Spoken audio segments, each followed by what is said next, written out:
Thank you, Brother Guyton. Before I begin, I want to apologize for the lack of facial hair that I have. I have just seen so many beards and mustaches and goatees and all of that, and I have a hard time with that. I have tried to grow a mustache, and it didn't do too well. I even tried to trim it down real thin. I didn't really like that. I tried a goatee, and that doesn't work out too well for me. And I even just tried to grow some right on my chin, but the hair on my chin is actually white. So all it looks like is I dip my chin in my cereal bowl. And so that doesn't work out well. I went to the doctor and told him I wanted some hair plugs, and he looked at my head and he said, "Where do you need hair plugs?" I said, "I need a few here and some over here, because I just cannot get this to connect." So I apologize for not having facial hair this week, but as I look around, I'm just suspecting that so much facial hair because you're making some attempts to cover some things up that you don't want to be seen. And then because I've noticed from the ones I've seen without the hair on the face there's Kaiser. No, never mind, that doesn't work. And so, but anyway, I apologize for that.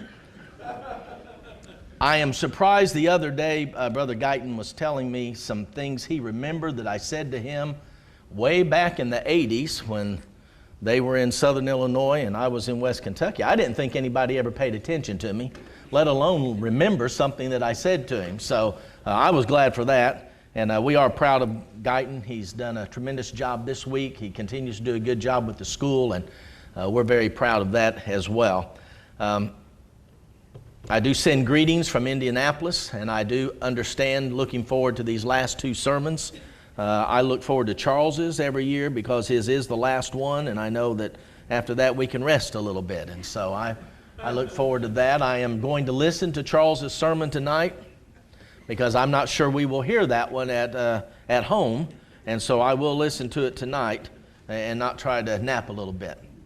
It is good to be with everyone this evening, and I do have a subject assigned to me that actually what I did during the week was I kept count of how many people mentioned the Crusades, and this is Ronnie's topic, but it overlaps a little bit, and so I counted up the minutes that they used talking about my subject. I've only got a 9-minute sermon tonight because I subtracted that from my time, so I only got 9 minutes in my sermon tonight.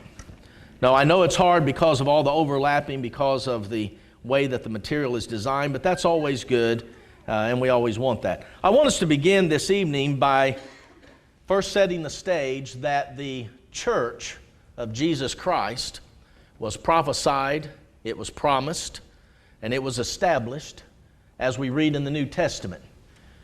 When we talk about the Crusades and we're talking about the digression, we're talking about the departure, the apostasy, the falling away.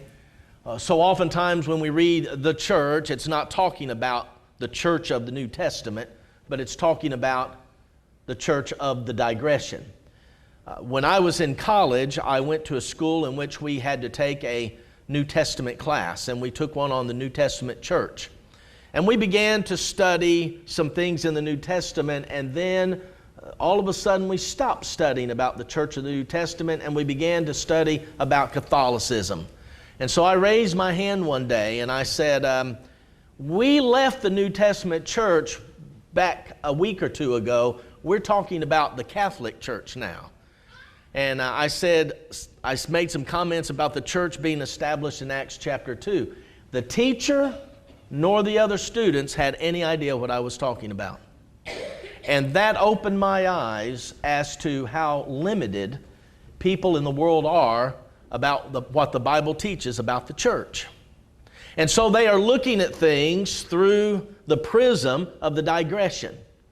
They're looking at things through the prism of the apostasy. And what the world sees today on CNN or Fox News for that matter, or any other channel, is they are seeing things through the eyes of the digression.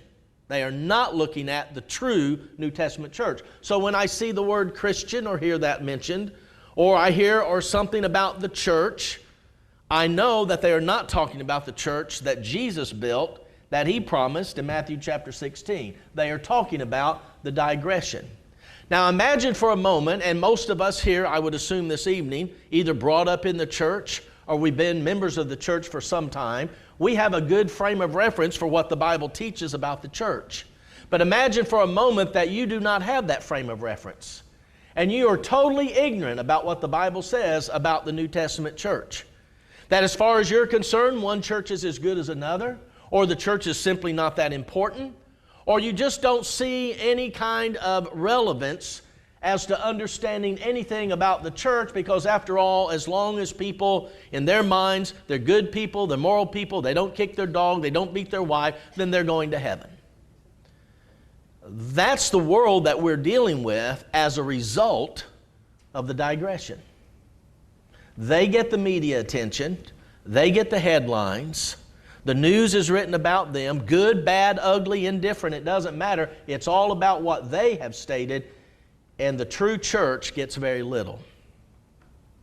That being said, I think that it is helpful to us to understand that there were things that occurred back centuries ago that helped to set up what we have just described. I want us to take a look at the Crusades this evening, but I want us to look at more than just the Crusades. But I do want us to look at the Crusades, and I have listed in the book that there are 9 periods of Crusades. That differs some with some various authors. Some will state more and some will state less. But we stick with 9 Crusades that began in the year 1095 and ran through 1272. And those are broken down for you in the book as far as those 9 Crusades are concerned. I want us to look especially at the first few of those Crusades and just make some remarks about some various events that happened. We have to remember that there was an uprising of the Muslim religion, that the land of Jerusalem had been conquered. Those that, quote, believed in Jesus, that regarded themselves as Christians, that they were being persecuted. There was a lot of misunderstanding, a lot of power struggle, a lot of land grabs, a lot of people that were behaving badly from a lot of different motives. When we look at the first crusade, it came about in the year 1095 to 1099. It began with Urban II in Clermont, France, in which there was an effort to drive the Turks from Palestine. There was a desire to get all of those that were occupying that land out, and therefore to be able to take over those particular lands again, to protect Jerusalem, to protect Palestine. There were, as a result of that, alliances that had to be made.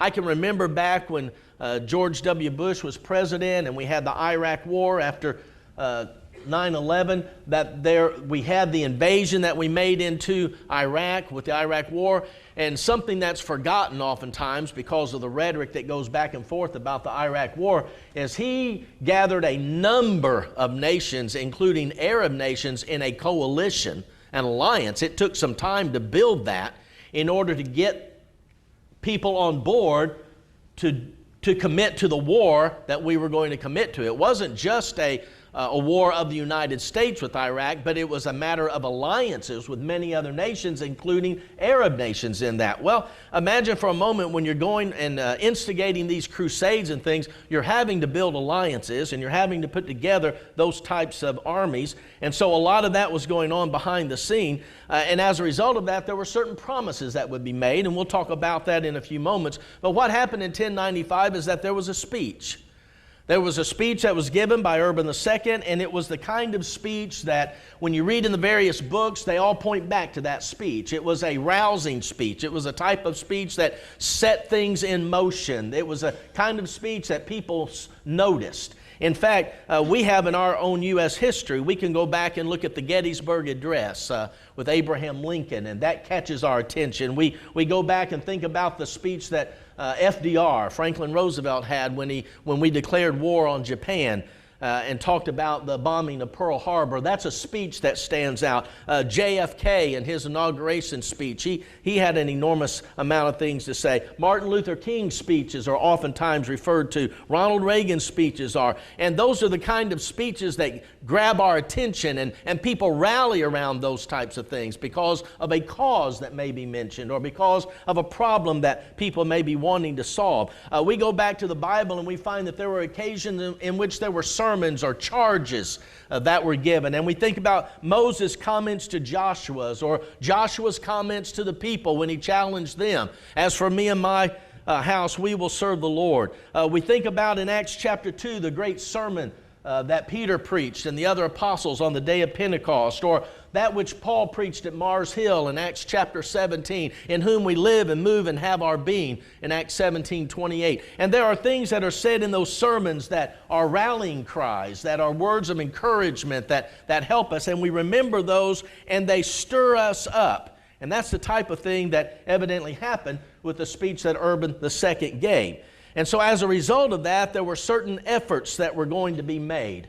And we read, for example, that there was an effort that was therefore made and accomplished evidently in reestablishing communication with the Byzantine emperor. They established feudal states within Palestine. They increased the papal power of that particular time. There were alliances that were created with France and Belgium and Italy. The poor peasants got involved in the Crusades, and they would go out ill-prepared, no weapons, just a lot of zeal, and they were massacred.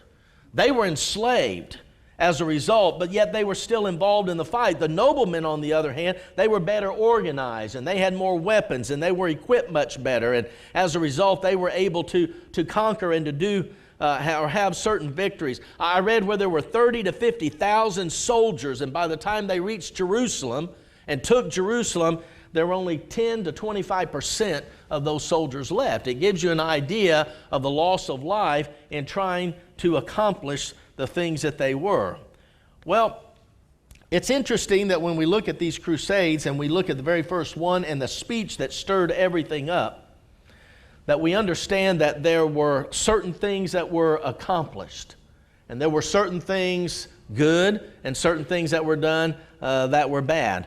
From that first crusade, for example, we read that Geoffrey, I'm not going to try to say all these names because how many of you remember any of the names that David Hester said the other night? I only remember Genghis Khan because I already knew that one before he started preaching.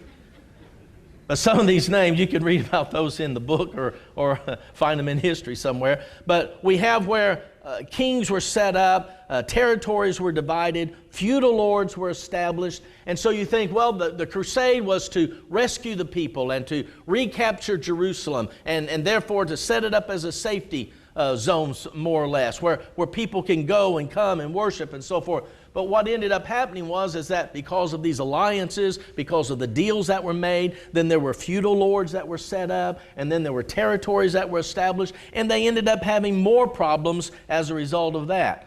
You would have the knights that would also be brought about, and they were set up in order to help protect the territories that had been taken. And I know that most of the time we get a little bit enamored by the knights because we've seen movies about the knights, and we see movies about some that are real and some that are fictional. When I think about these characters, I notice that some of the preachers had some caricatures, some sketches on some of the PowerPoints. I don't know if those pictures were real or not. I don't know if those were rendition from an artist, if somebody was there actually sketching what they look like. Here's what I know. I know that Moses looks like Charlton Heston, that Samson looks like Victor Mature, and that Richard the Lionhearted looks like Sean Connery. That's what I know. But when you think about what the Crusades were accomplished up through that time, they fought their fights, they fought their battles, but it wasn't always from good intentions. There was a lot of power struggle, there was a lot of efforts that were being made to bring about various ulterior motives. And I want us to look at a few of those as we go along as well because of that. But let's look quickly also at the Second Crusade. In the Second Crusade, we had from 1147 to 1149. And here we read about Bernard of Clairvaux, who stirred up Louis VII of France and the Emperor of the Holy Roman Empire. And King Louis VII and Conrad III of Germany led the crusade, but it failed. It failed. The people were discouraged. The soldiers were discouraged. What we find out is that in the first crusade, evidently the Muslims were not very well organized. They were not as strong as those that came up against them.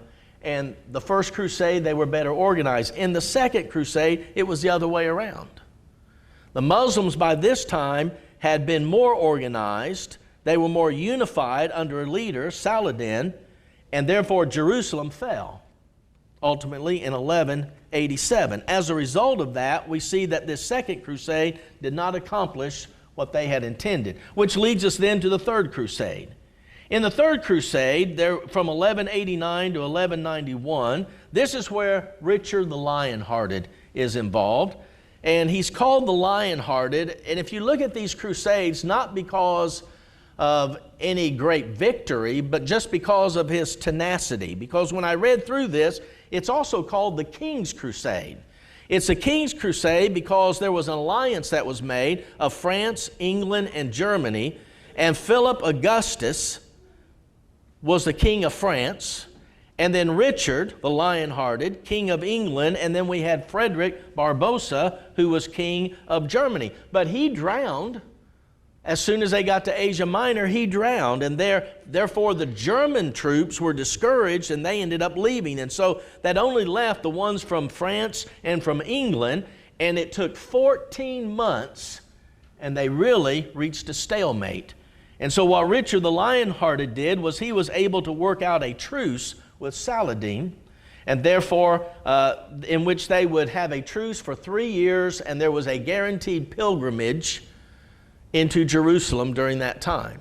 Can you imagine going and fighting and squaring off for 14 months, and all you really come away with is a 3-year truce? What struck me about the results of that is that's kind of where we are now in the Middle East.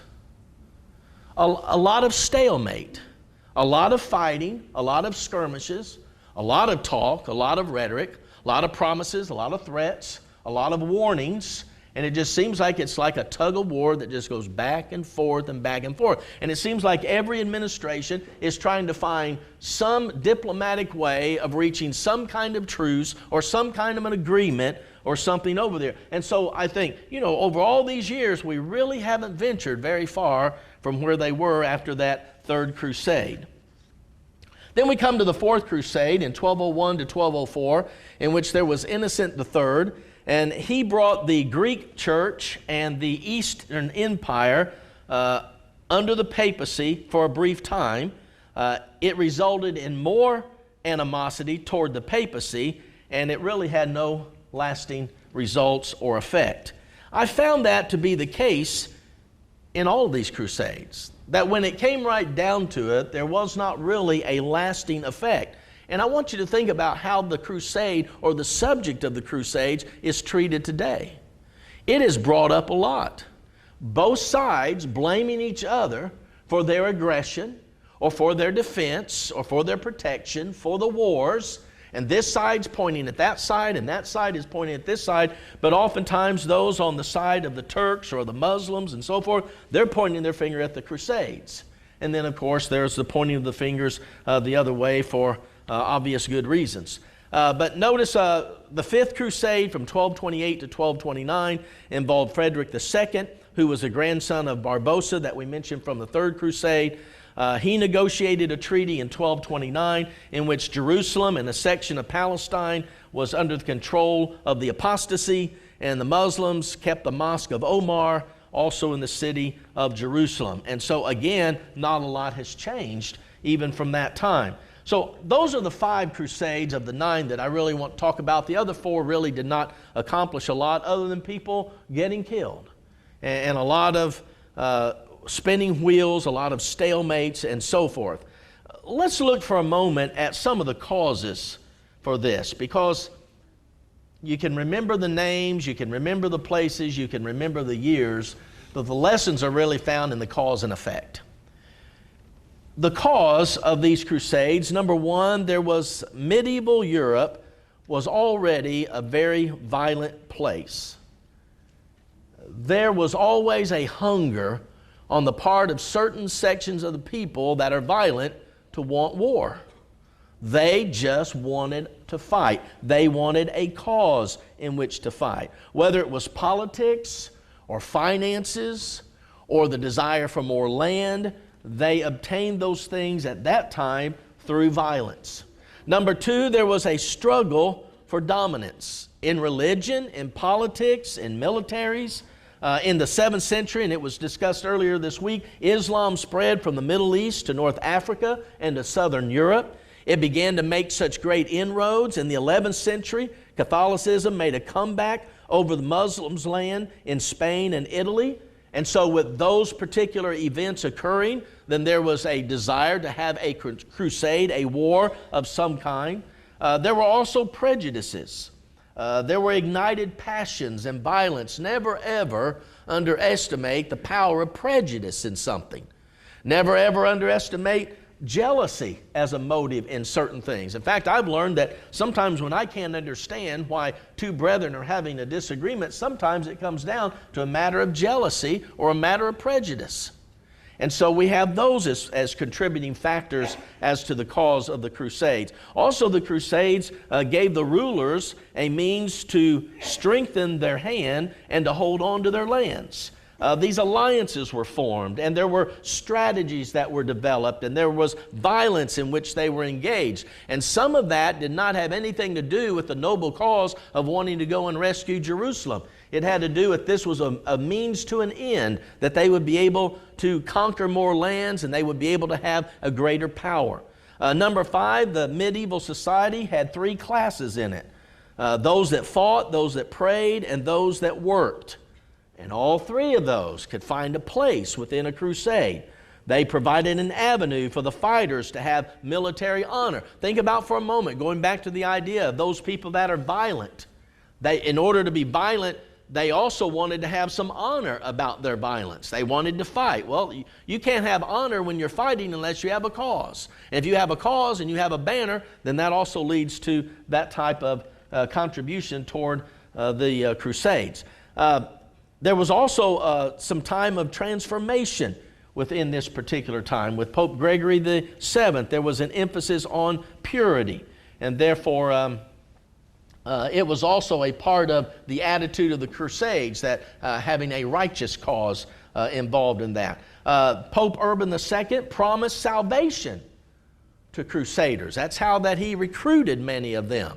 There were some that were promised finances, there were some that were promised land, some that were promised certain favors, and some were promised pardon from their sins. Now in Acts 4:12, there is none other name under heaven given among men whereby we can be saved other than Jesus Christ. So I don't read Urban II's name in Acts chapter 4. But he, being papal authority, he could, in their religion, he could grant salvation or pardon, and therefore he exercised that. He offered that in order to recruit. There was the enthusiasm of the warriors to save religious cities like Jerusalem. There are those that want to go for a cause. You find this in any war that you have. You can have a cause, and you will have a certain segment of people that will fight because of that cause. There are others that will fight because of certain promises that are given to them. There are others that will fight because they just want to fight. They just love the violence. And you have that involved in these crusades. And then finally, you had that Europe was run on a rule of inheritance. In other words, the oldest son would be the one that would inherit. And it would create stability for that older son. And if you conquer lands, then that might give more for the older son. But the younger sons, it gave them a reason to fight, because they could go out and conquer other lands. They might not get an inheritance at home, but if they were engaged in a fight, they might get an inheritance from a land that they conquered. That was a motivating factor in regards to the Crusades. Now, let's pause right there for a moment.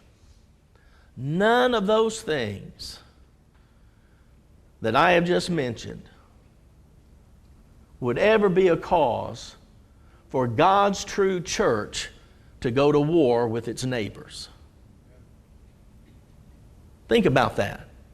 Does the Lord want us as His people today to fight for His church with a sword or with a gun because we want to conquer lands?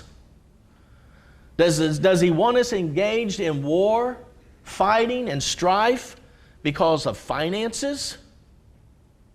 Can anyone here on earth promise salvation to someone or remission of his sins if he will only pick up a gun or pick up a sword and go in and fight someone? Everything that we listed, it might have seemed like a good cause in their mind, but it's not a cause at all for God's true people to engage in a war or strife with another for the church. I'm not talking about the wars we might have to protect our land as United States citizens, for example. But let's face it, the Lord does not allow us to engage in a war for Him in this country or any other country for the church's sake. Now, if you go back to John chapter 18, verse 36, Jesus said, "My kingdom is not of this world." The church is different. Whatever is shown in centuries past through the digression, through the apostasy, the falling away, the Catholic Church, the Eastern Orthodox Church, it doesn't matter.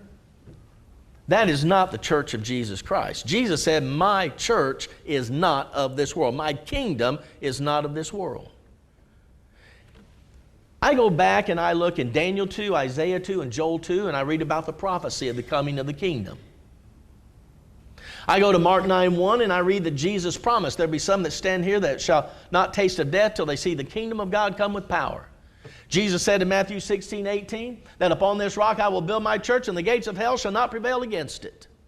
In Acts chapter 2, I read about the establishment of that church. But in Acts chapter 1, verse 6, the apostles asked Jesus, "Lord, at this time wilt thou restore the kingdom to Israel?" Do you see the misunderstanding the apostles had about the kingdom? Luke 17:21 said, "The kingdom of God is in you." When Jesus would speak a parable, He spoke it in such a way that He gave certain earthly images or analogies to them, but they were packed full of spiritual lessons and applications, but the people as a whole did not understand. And His apostles would ask Him later, "What did you mean by that parable?" And Jesus would explain the parable to them. Well, in Matthew chapter 13, there are 7 parables about the kingdom. What was Jesus doing in Matthew 13? He was explaining some characteristics and the nature of the kingdom, including the fact that it would be as a mustard seed. It would start very, very small, and it would grow much larger. But that parable does not teach us it would turn into the digression and the apostasy. It would begin small, and it would grow large, but let's understand, it would never become the majority of the world. Matthew 7:13 and 14, what did Jesus say? "And few there be that find it." The ark, which is a type of the church. See, the church already occurred in the mind of God before it was established. And when God told Noah to create the ark, the church was already in the mind of God. It already happened as far as God was concerned. But He had the ark designed in such a way that it would reflect upon the church. There were 8 people that were saved in that ark. Few, wherein 8 souls were saved by water. And brethren, as a whole, relatively speaking,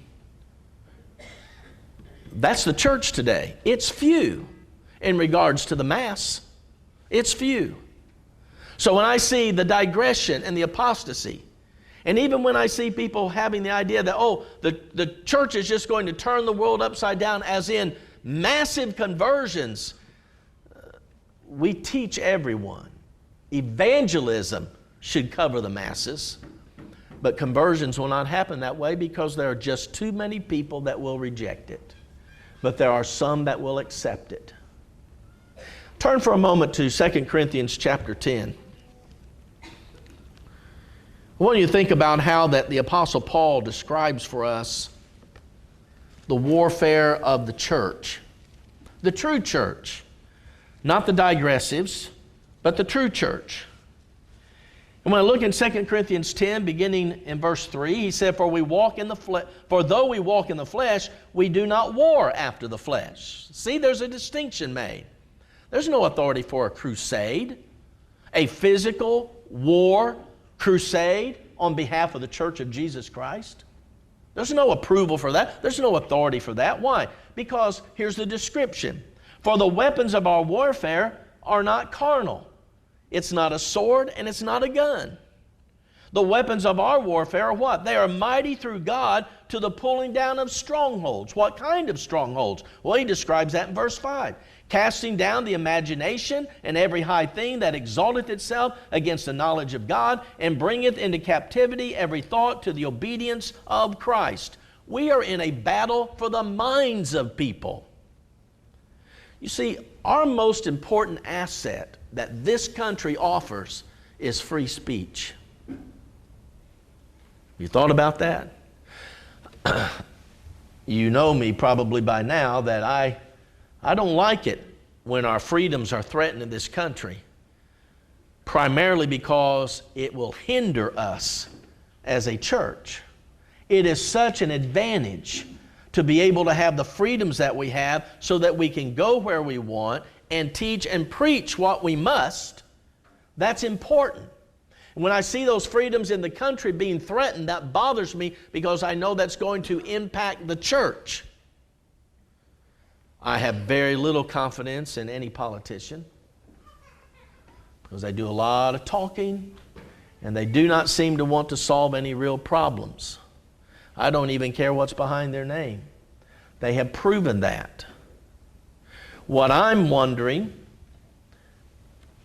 because something was brought up this week in our lesson, all these things that we've been talking about this week, and we come to 1492.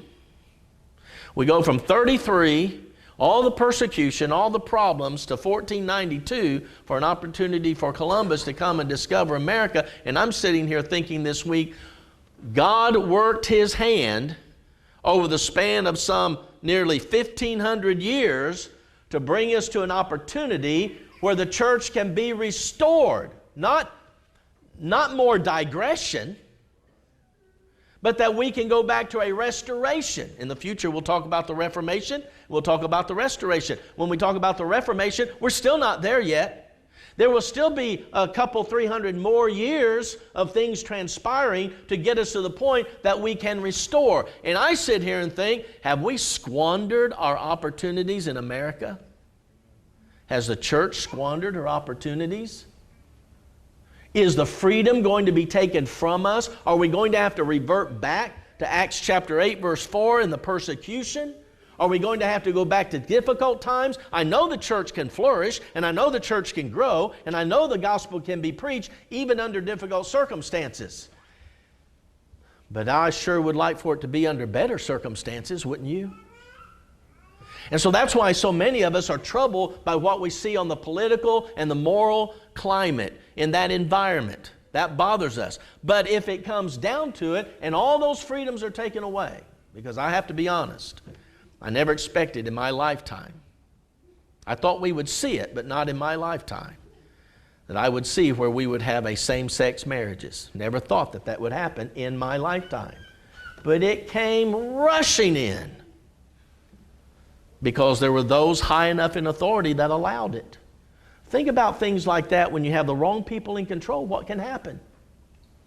Well, in 2 Corinthians 10, Paul says, our mind as Christians, let me get back to the church. This church that God established in His mind from the foundation of the world, in His mind, it's going to happen, it would happen, it did happen. When God put that plan together, what He did was He created an environment for us. He created an environment where we can do what God said in worship and service and evangelism, all the responsibilities, all the duties that we have as Christians, we can do that in the church.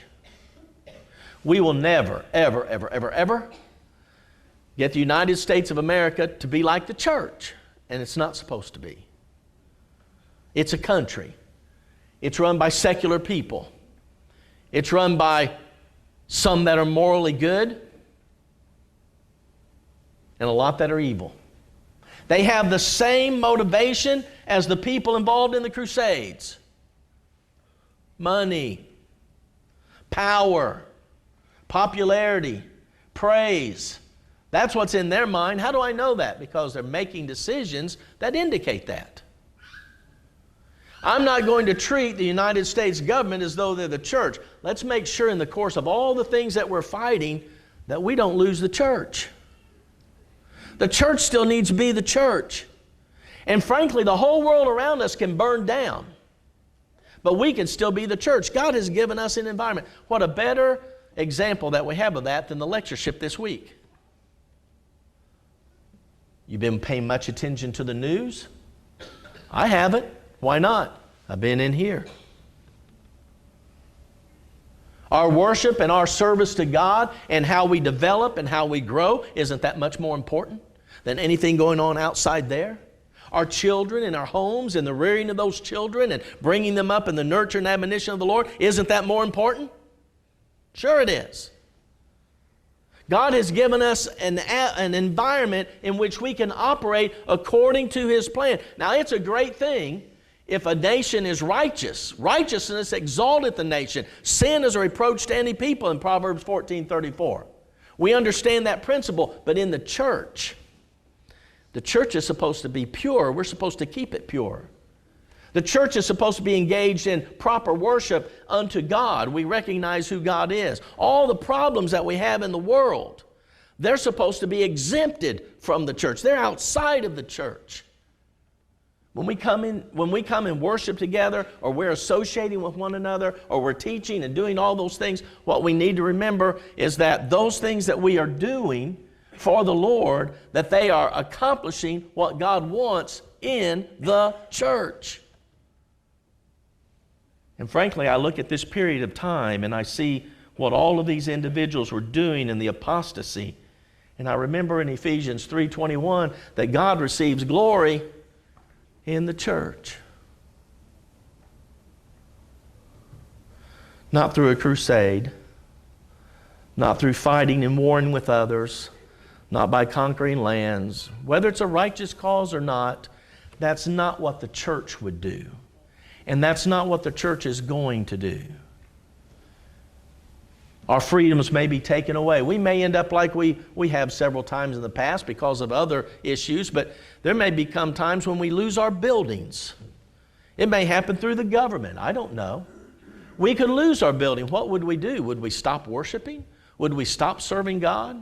Would we stop rearing our children and our families in the way that we should? No. It does not matter. I've heard Charles mention several times at home, if the government says you can't preach against the sin of homosexuality, he'll just have to go to jail. And I think most of us, if not all of us, feel that way.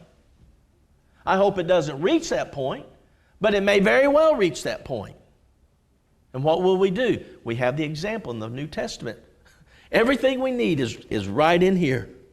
Already written down. Whatever we face, whatever the circumstances, the answer is already found here as God gives instructions to His church. So I read about these crusades and all the things that they did and all the ill-gotten gain and the good motives and bad motives and in all those different things. And I just, not to take anything away from what we've done this week, it's valuable to us primarily to understand what others see or don't see about the church. Because this is what their frame of reference is. But even without all this is all I need to live the Christian life, to bring up my children, to bring up my grandchildren, to influence others and teach others and promote salvation. It's all found right here. Right here. So when I read and study this, and I know what this says, I might not know all the other things, but I know what this says. Do I need to know what every religious organization teaches? Do I need to know all about their error? Well, there are cases in which that helps, but if I know the truth, I'm able to identify the error. So I learn the truth. Then when someone says something that's wrong, that's part of trying the spirits in 1 John 4:1. Then I know what it is that's wrong. Whether I call it by the right name or whether I know exactly how to describe it, I can recognize error because it doesn't fit the pattern. It doesn't fit the truth that's found in this book. The Crusades might be a romantic way of looking at certain things, but certainly nothing that God sanctioned, because he did not sanction the digression or the apostasy. He prophesied, he foretold that it was coming, and he gave us a better way. Thank you.